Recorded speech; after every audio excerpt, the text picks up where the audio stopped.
이 13월에 월급이라 불리는 연말정산 마감이 한 달 앞으로 다가왔죠. 이 남은 한 달을 어떻게 보내느냐에 따라 13월에 월급이 될 수도 13월에 벌금이 될 수도 있다고 하는데요. 어떻게 하면 좀 더 똑똑하게 연말정산을 준비할 수 있을지 고경남 세무사 연결해서 얘기 나눠보겠습니다. 안녕하십니까?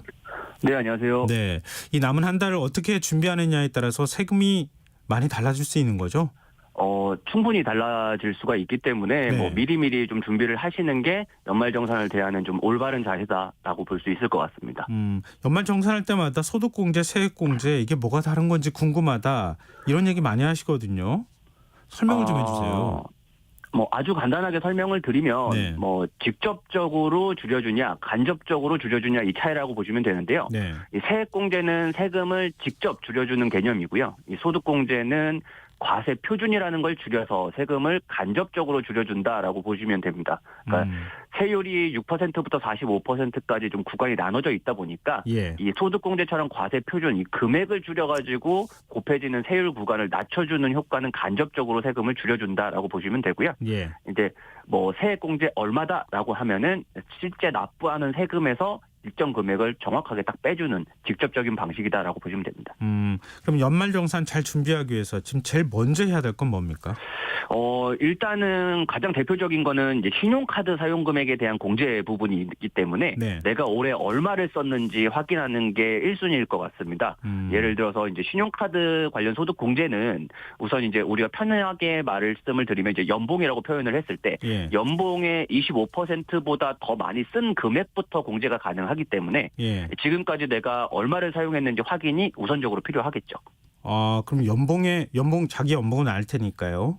네. 연봉의 25% 이상 쓴 카드 금액에 대해서만 공제를 해준다는 거죠. 그렇죠. 근데 신용카드로 썼느냐, 체크카드로 썼느냐 이것도 차이가 있습니까? 있습니다.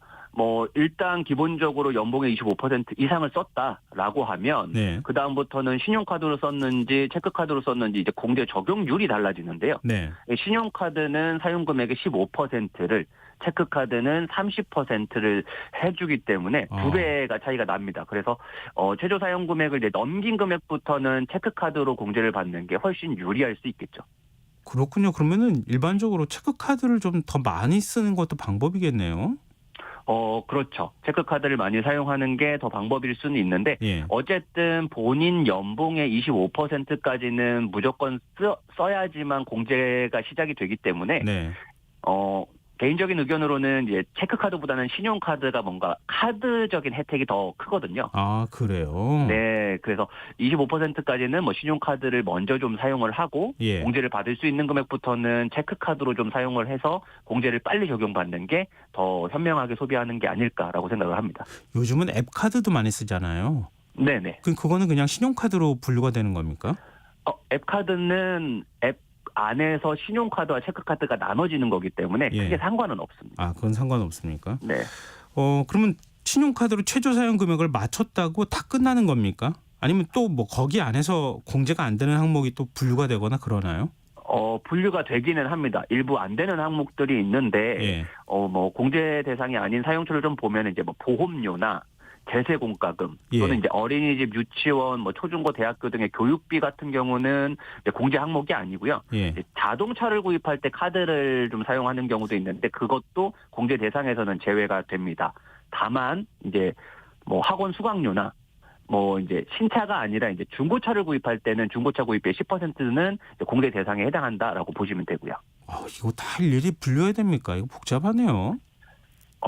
복잡하기는 하지만 예. 사용하고 난 다음에 이제 공제가 되고 안 되고의 항목들이 예. 홈택스 자체에서 일정적으로 좀 걸러지기 때문에 크게 신경을 쓰지 않으셔도 된다고 보시면 되고요. 네. 근데 앞서 체크카드가 신용카드 공제 금액의 2배 정도 된다 말씀하셨잖아요. 예. 예. 근데 그럼 신용카드하고 체크카드 같이 썼으면 어떻게 되는 거예요? 계산을 어떻게 하는 거예요? 따로따로 계산한 걸 가지고 연봉하고 네. 이렇게 비교해 가지고 공제 금액이 결정되는 겁니까? 아니요. 그런 거는 아니고요. 예. 이제 전체 사용 금액을 기준으로 25%를 연봉에서 25%를 사용을 했냐라고 예. 먼저 따지고 이제 예. 공제 대상 금액부터 넘어가게 되면 이제 체크카드 금액의 30%를 먼저 채우게 되죠. 그 공제 금액에서 체크카드부터 먼저 하고 그다음에 신용카드를 한다고요? 네. 그렇군요. 근데 꼼꼼하게 다 확인을 했는데 나는 소득공제 한도를 다 채웠더라. 이렇게 얘기하시는 네. 분도 계시거든요. 네. 근데 네. 이런 분들은 남은 한 달 따로 혹시 준비해서 하면 또 음. 공제받을 수 있는 게 있습니까? 일단은 이제 신용카드 관련된 공제 부분에서는 다 한도를 채웠다 하더라도 이제 추가 공제라는 부분이 더 있어서 추가적인 받을 수가 있거든요. 예. 예를 들어서 이제 전통시장이나 대중교통을 이용한 금액에 대해서는 별도로 연봉 7천만 원 이하자는 300만 원까지 초과자는 200만 원까지 추가적인 공제를 더 해주고 있기 때문에 네. 어차피 식자재를 구매해야 한다면 마트보다는 전통시장에서 좀 더 구매를 하는 편이 공제를 더 받을 수 있다라고 보시면 되고요. 예.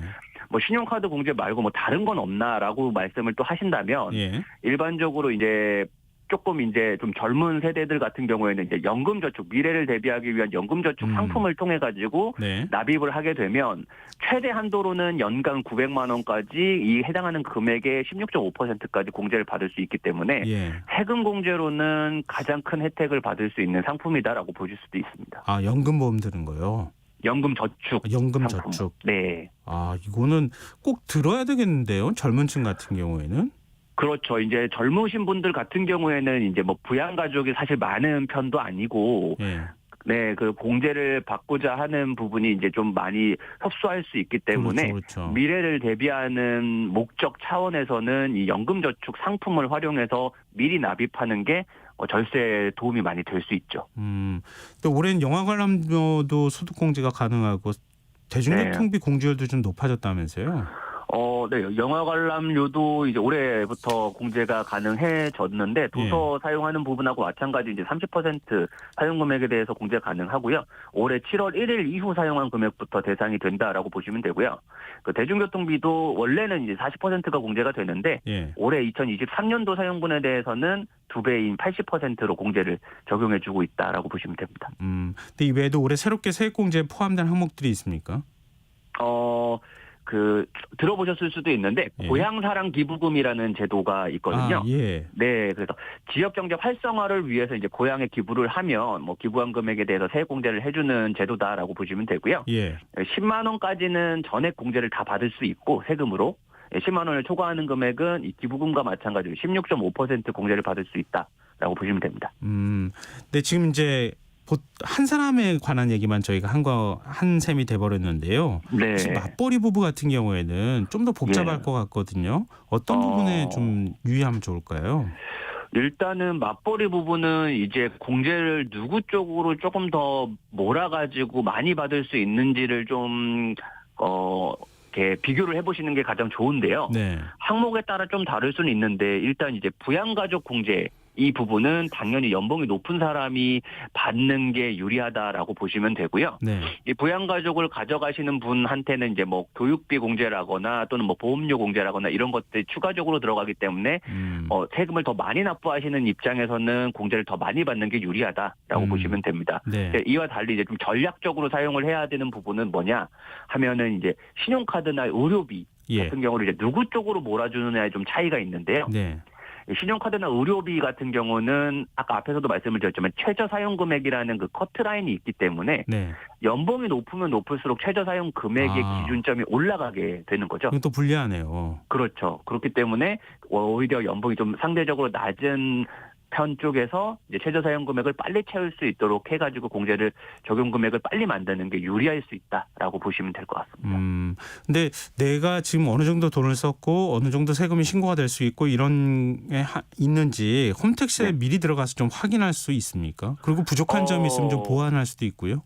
네, 제가 지금까지 설명드렸던 기본적인 내용 중에서 이제 가장 대중적으로 사용하는 게 이제 신용카드 공제 부분 관련된 건데, 홈택스에서 이제 연말정산 미리 보기라는 그 시스템이 있어요. 그래가지고 거기에서 이제 지금까지 예를 들어서 10월, 11월, 12월 3개월을 제외한 나머지 부분에 대한 급여와 그다음에 신용카드 사용 금액들 같은 경우를 이제 미리 좀 제공을 해가지고요. 네. 어느 정도 금액이 나올지 세금이 나올지 돌려받을 수 있을지를 좀 예측을 할 수 있게 되어 있고 이거를 비교해보고 좀 부족하다 싶으면 내가 좀 더 어떤 식으로 공제를 받는 항목들을 늘려나가는지 생각을 해보실 수 있다라고 보시면 될 것 같습니다. 그러면 홈택스 들어가서 미리 한번 쭉 이렇게 나와 관련돼 있는 공제 항목에 어느 정도 금액이 차 있는지나 이런 것들을 확인해 봐야 되겠네요. 네, 아무래도 세금에 관심이 있으신 분이라고 한다면 올해가 가기 전까지는 미리 한번 준비를 해보시는 게 현명하시겠죠. 네. 근데 저희가 지금 얘기 나눈 거 외에 꼭 네. 챙겨야 될 부분이 있다면요.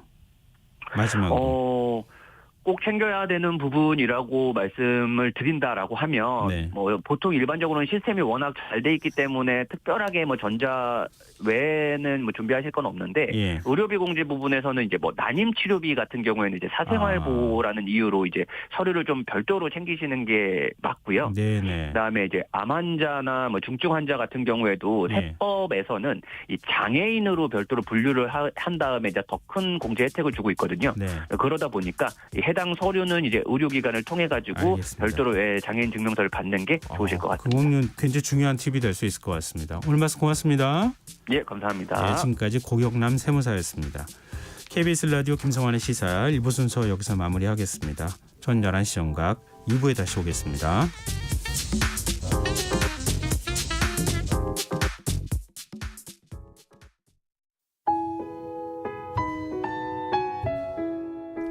청취자 여러분, 위기 가정을 찾아주세요.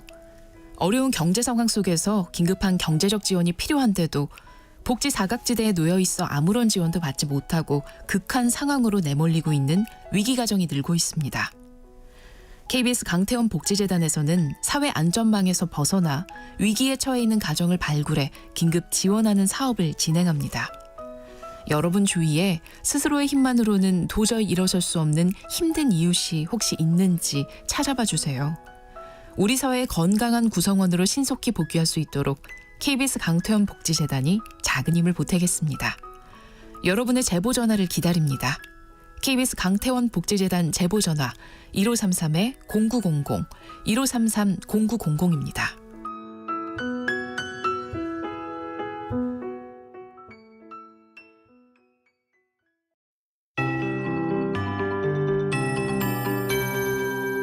KBS 58분